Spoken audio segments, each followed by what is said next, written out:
जो सुबह नहीं हम उठेंगे। ये गवर्नर साहब ने हमारी ये कोई फरियाद नहीं सुनी।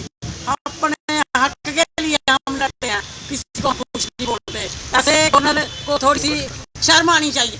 भाई ये लोग भूखे बैठे हैं इधर, सुबह हमने खाना नहीं खाया। जो बच्चे रात को इधर रहे हैं वो भी इतनी बारिश में रहे हैं। ये भी किसी के बेटे हैं, किसी के माँ बेटे बाप है। इन लोगों को थोड़ी सी शर्म आनी चाहिए ऐसे गवर्नर साहब को। और क्या कहना चाहेंगे? जिस तरह से आंसू निकल रहे हैं, आंसू इस तरह नहीं निकलते जब तक दर्द ना हो। हम ये कहना चाहते हैं सरकार से कि हमारा जल्द से जल्द फैसला किया जाए। हमारा 225 रुपये में कुछ नहीं बन रहा है। हमारे बच्चे स्कूलों में पढ़ रहे हैं, उनकी फीसें नहीं दी जा रही हैं, कुछ नहीं। और 225 रुपये में हम अपना कोई हमारा स्टेट डिपार्टमेंट इतना बड़ा डिपार्टमेंट नहीं है कि 450 मुलाजम हैं हम सारे। लेकिन गवर्नर को हमारा कुछ करना चाहिए। बजट में भी उन्होंने कुछ नहीं हमारा रखा। हमें यही था कि बजट में कुछ हो जाएगा, चलो हमारी सैलरी बढ़ जाएगी, हमारा ज़्यादा नहीं तो रसोई का खर्चा ही चलेगा। लेकिन अब हम इसलिए इधर बैठे हैं कि हमारा बजट में कुछ नहीं हुआ है। अब जब तक कुछ नहीं करेंगे गवर्नमेंट तो हम इधर ही बैठेंगे। हालात आप देख सकते हैं किस तरह से हैं जी। क्या कहना चाहेंगे? नहीं, कुछ तो बोलिए, क्योंकि अगर आंसू आ रहे हैं तो अपने दिल की बात बोल देने से आंसू कम हो जाते हैं, दुख दर्द कम हो जाता है। बोलो बोलो बोलो कुछ तो बोलो। रिक्वेस्ट ही कर दो। पेट भी रोना की फायदा है, बोलो तो सही, कुछ ना कुछ तो बोलो। कुछ तो बोलो। चलो, आंसू ये वही आंसू हैं जो दुख दर्द, जो दिल का गुबार निकाल रहे हैं। आप देख सकते हैं कि इतने मुश्किल हालात में हैं कि ये लगातार माताओं के आंसू निकलते जा रहे हैं, रोते जा रहे हैं। और एडमिनिस्ट्रेशन जो गहरी नींद सोई है, क्या कारण है कि लेकिन फिर भी हमारा कुछ अधिकारियों से, एडमिनिस्ट्रेशन से यही रिक्वेस्ट है कि कृपया इनकी तरफ ध्यान दें, इनकी सुध लें, इनके जो मसले हैं वो देखें, इनके मसलों को सुनवाई करें। इतना बड़ा इशू नहीं है, लेकिन अगर आप सुनेंगे, देखेंगे, इनके पास आके बैठें, माता पिता की तरह इनके साथ बिहेव करें। क्योंकि लगातार 20-20, 25-25 साल से, ये आज की बात नहीं है, इतने बड़े बड़े, और स्टेट डिपार्टमेंट एक ऐसा डिपार्टमेंट है, हर एक उच्च अधिकारी, चाहे वो राज्य का है, केंद्र का है, उनके घर में ये काम करते हैं। लेकिन सूखे और झूठे आश्वासन दिए गए, जिस कारण ये सिर्फ इनको रोना ही निकल रहा है। ये कोई झूठा ड्रामा नहीं है। आप देख सकते हैं किस तरह से रो रहे हैं, सिर्फ क्योंकि इनकी ज़िंदगी निकल गई अपने बच्चों के लिए, अपने बच्चों के फ्यूचर के लिए, अपने बच्चों के लिए। क्योंकि बच्चों की जब फीस नहीं दी जाती, जब घर में जाते हैं और बच्चों के जब उनकी जो ख्वाहिशें हैं अगर वो पूरी नहीं होती, तभी ये आंसू आते हैं, तभी दुख दर्द होता है, तभी ये घर छोड़ के यहाँ पे बैठे हैं रात दिन। यही कारण है कि इनकी जो सुनवाई हो जाए। एडमिनिस्ट्रेशन से यही रिक्वेस्ट है, कृपया करके आप इनकी सुनवाई करें, इनको देखें, इनको सुने, इनके पास आएँ।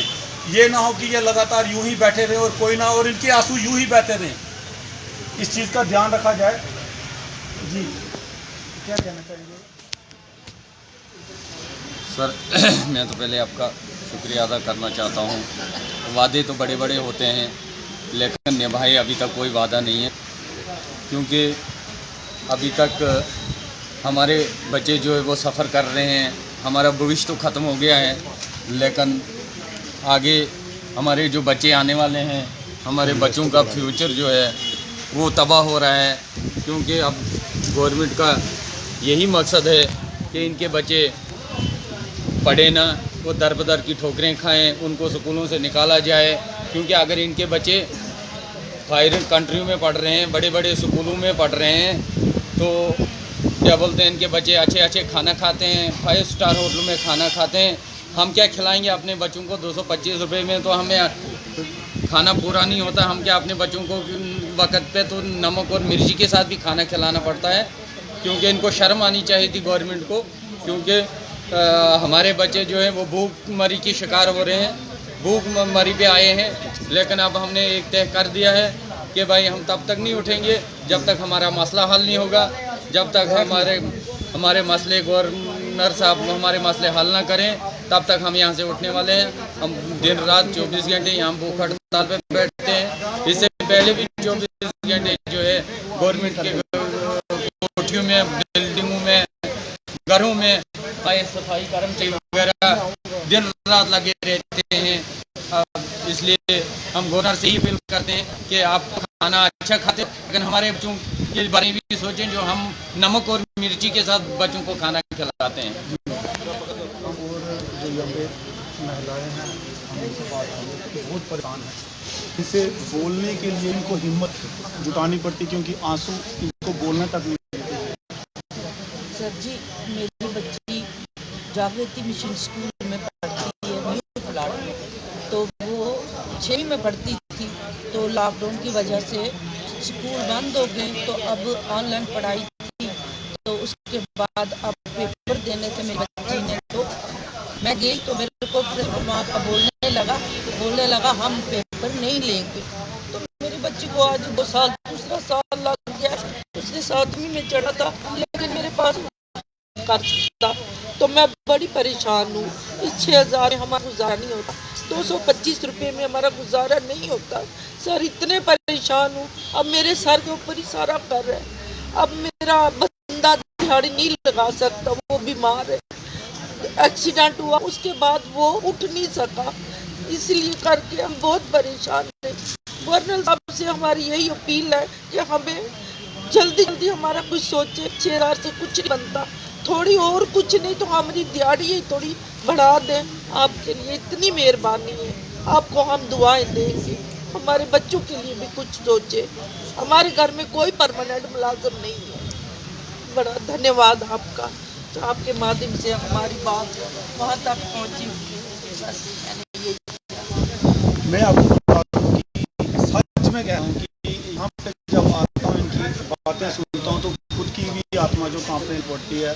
क्योंकि कुछ चीज़ें इंसान के लिए भी ज़रूरी हो जाती हैं कि अगर वो चीज़ें, जिस तरह से रात को हमने एक व्यक्ति से बात की थी कि उसका कहना था कि अगर मैं उस समय परमानेंट हो जाता तो शायद आज मेरी बीवी बच्चे मेरे साथ होते। इस तरह ही इन्होंने बोला कि मेरी बच्ची आज 7th में चढ़नी थी, मगर मैं प्रेसिडेंट सर से मैं बात करूंगा कि सर इन्होंने आपको एक जो स्कूल का नाम बताया, कृपया आप उनके साथ मिलें। आपने नाम लिख के दिया? आपने नाम नहीं लिख के दिया, आप उनके साथ मिलें, उनको नाम दे, आपकी बच्ची 7वीं में बैठेगी।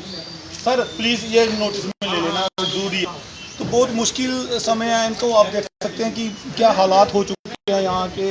इनको मजबूर हो चुके हैं बच्चों को घर में बिठाने के लिए, मजबूर हो चुके हैं खाना ना खाने के लिए, मजबूर हो चुके हैं ये अपने बच्चों की शादियां ना कर पाने के लिए। ऋषि जी, अभी आप लगातार इनके साथ हैं, अब आगे क्या है? क्योंकि जिस तरह से आज प्राइवेट हमने बोला कि अगर यूनिवर्सिटी में भी बच्चे होते हैं वो भी। आज हम सर ये पहले तो कमल गुप्ता जी का धन्यवाद करते हैं, जो प्राइवेट स्कूल एसोसिएशन के प्रेसिडेंट है जम्मू कश्मीर के। तो वो यहाँ पे आए, इनकी ग्रीवेंसेस सुने बच्चों की। तो मैं यही कहना चाहता हूँ हमारे एलजी साहब से, चीफ सेक्रेटरी साहब से, कि ये डिमांड जो है एलजी साहब के पास है, तो इनकी जो गुहार है वो अभी हल कर सकते हैं, इनकी जो डिमांड वो हल कर सकते हैं। आज माननीय एलजी साहब को लेटर भी भेज रहा हूँ, तो यहाँ से जाके अभी मैं उनको भी, चीफ सेक्रेटरी साहब को भी, तो मैं ये रिक्वेस्ट करूँगा उनसे कि इनकी तरफ देखिए, माताएं बहनें हमारे बुजुर्ग यहाँ बैठे, ये बड़े शर्म की बात है हमारे लिए। इस एज में यहाँ पे एज ए डेली वेजर काम कर रहे हैं, इस एज में 225 रुपये में ये काम कर रहे हैं। ये बड़े अफसोस की बात है, ये बड़े बर्दाश्त के काबिल नहीं है। हमें दुख होता है, रोना आता है हमें। हम आप सब मीडिया वालों का धन्यवाद करते हैं जिनका पूरा सहयोग है। तो कल मैं इनके साथ में एक दिन के भूख हड़ताल में भी बैठ रहा हूँ। तो मुझे यही मेरी रिक्वेस्ट रहेगी साहब से, सेक्रेटरी साहब से, कि इनकी जो मांग है वो पूरी जल्द से जल्द उसको हल किया जाए, इनका कुछ ना कुछ सोल्यूशन। आप देख सकते हैं यहाँ और भी अब हम चाहते हैं कि लोगों से बात करवाएं, ये लोग लगातार अपनी परेशानियाँ बता सकते हैं। मैं बहुत शुक्रिया अदा करता हूँ इस मीडिया का सर, जो मेरी बात ऊपर बैठा रही है। तो सर मैं 25 साल हो गया मुझे डेली विजन में नौकरी करते हुए, मेरे 3 बच्चे भी हैं, जवान हो गए अब। तो सर वही फीसें वगैरह जो भी है वही मसला, सेम मसला हमारा सबका। हमारी माता बहनें जो भी रो रही है, इनको अब रोने के अलावा कोई काम नहीं रहा सर, क्या करें? जाए तो जाए कहाँ? 25 साल सर इस डिपार्टमेंट को दे दिए हमने। तो अब जी साहब जो भी गवर्नमेंट आई है, कोई कांग्रेस, PDP या नेशनल कांग्रेस को भी आई है, हमें लारे लगाए सर इन्होंने, और कभी भी हमारा काम कोई लारे लगाने के वाला कुछ काम नहीं किया। और जब भी हम बोलते थे बोलते कर देंगे और 25 साल से खज्जल होकर अब लास्ट हमने यही हथियार लिया। अब जब मर जाएंगे या इधर से उठेंगे आर्डर लेके उठेंगे, ऐसे नहीं उठेंगे। मैं पूरा दिखाना चाहता हूँ कि आप देख सकते हैं जो माता है यहाँ पे, कोई शुगर की मरीज़ हैं, कोई किसी को कोई प्रॉब्लम है, किसी को कोई प्रॉब्लम है, सभी इस समय रिटायरमेंट एज पे हैं। हालात आप देख सकते हैं, जो बुज़ुर्ग हैं वो भी रिटायरमेंट एज पे हैं, किस तरह से यहाँ पे बैठे हैं। घर परिवार को छोड़ के इस समय इनको घर में आराम से हो चाहिए। कई उच्च अधिकारियों के घर में ये अभी भी साफ़ सफाई का काम कर रहे हैं। मैं ये समझता हूँ कि जिनके घर में ये साफ़ सफाई का काम करते हैं उनके हाथ में पेन है, पेन वो पावर है कि अगर वो सिग्नेचर कर दें, अगर वो उच्च स्तरीय बात करें तो इनके मसले हल हो सकते हैं। लेकिन नहीं, क्योंकि उनका काम चल रहा है, अपना काम बनता बाढ़ में जाएगा, जनता को लेना देना ये यूं ही चलता रहेगा। लेकिन मैं यही रिक्वेस्ट करना चाहूँगा सर जनाब, देखें कैसे रो रहे हैं, बिल रहे हैं। स्मार्ट सिटी बन रहे, लोगों को तो स्मार्ट बना दीजिए ताकि उस स्मार्ट सिटी में स्मार्ट लोग रह सकें, आराम से खुश खा सके, पी सके, इनका बच्चे, इनके फ्यूचर वो जो आगे चल सके, आगे बढ़ सके। क्योंकि अब ये आंसू इनके लिए नहीं है। अगर इनके लिए आंसू होते तो ये जब 20-25 साल पहले भर्ती हुए थे तो रोते, लेकिन नहीं, अब ये अपने बच्चों के लिए ये आंसू बहा रहे हैं कि उनका फ्यूचर बिल्कुल अंधेर में है। किस तरह से काम करेंगे। हमने फिर भी कोशिश की है कि हम और भी लोगों से मिलेंगे, इनके मसलों को हल करने की कोशिश करेंगे। जो इनके बुनियादी मसले हैं, मामले हैं, वहाँ तक आवाज़ पहुँचा सकें। कृपया अपने जो कमेंट्स हैं वो ज़रूर रखें, वो बहुत ज़रूरत है। कई चीज़ें जो हैं वो हमसे रह जाती हैं, भूल जाती हैं, जो ये आवाज़ नहीं निकाल ला सकते। अपने जो सभी कैजुअल लेबर टेलीविज़न इस समय बहुत परेशान हैं, चाहे वो किसी भी डिपार्टमेंट के हैं, तो इसलिए सभी एकजुट होकर एक आवाज़ उठाएं। आपके मसले जो हर एक ने आपको बस यूं ही निराश किया है, पिछली सरकारों ने भी सब ने इस्तेमाल किया है, सिर्फ अपना काम निकाला और आगे बढ़ गए। तो इस समय एडमिनिस्ट्रेशन से हमारी रिक्वेस्ट है, रिपेयर की तरफ ध्यान है। न्यूज़ लेटर्स अपडेट शेयर और सब्सक्राइब जरूर करें।